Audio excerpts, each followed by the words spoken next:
গতকাল ৫ ফেব্রুয়ারি হাইকোর্ট প্রাঙ্গণে পেশাগত দায়িত্ব পালনকালে সাংবাদিকদের ওপর হামলার ঘটনা ঘটেছে।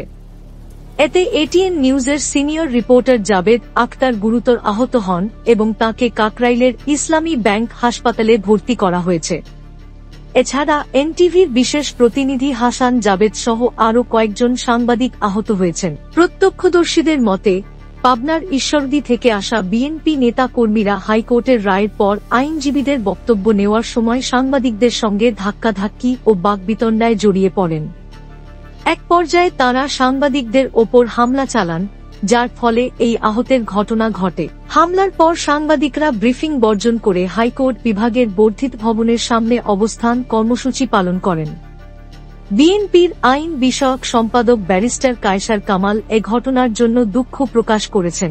এ ঘটনার পরিপ্রেক্ষিতে পাবনার ঈশ্বরদী উপজেলা স্বেচ্ছাসেবক দলের সদস্য সচিব মেহেদী হাসানকে সব ধরনের পদ থেকে বহিষ্কার করা হয়েছে।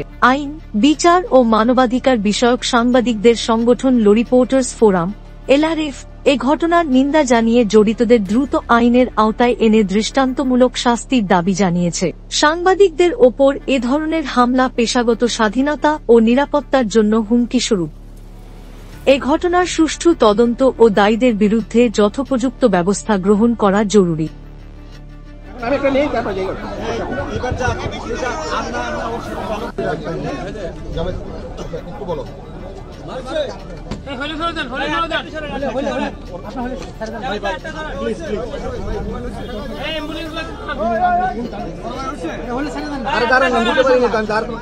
আর ভাই নিতে পারিনি তো।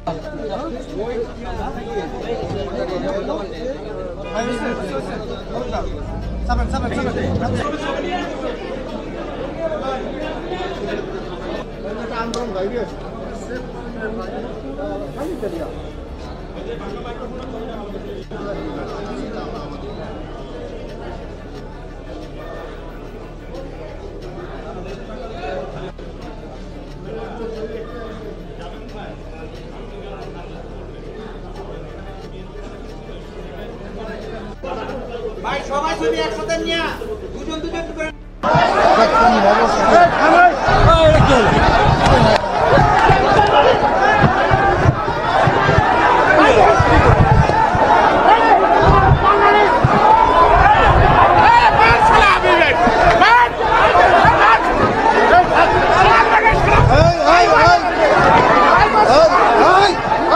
আমি একটা নেই তারপর যাই এবার যা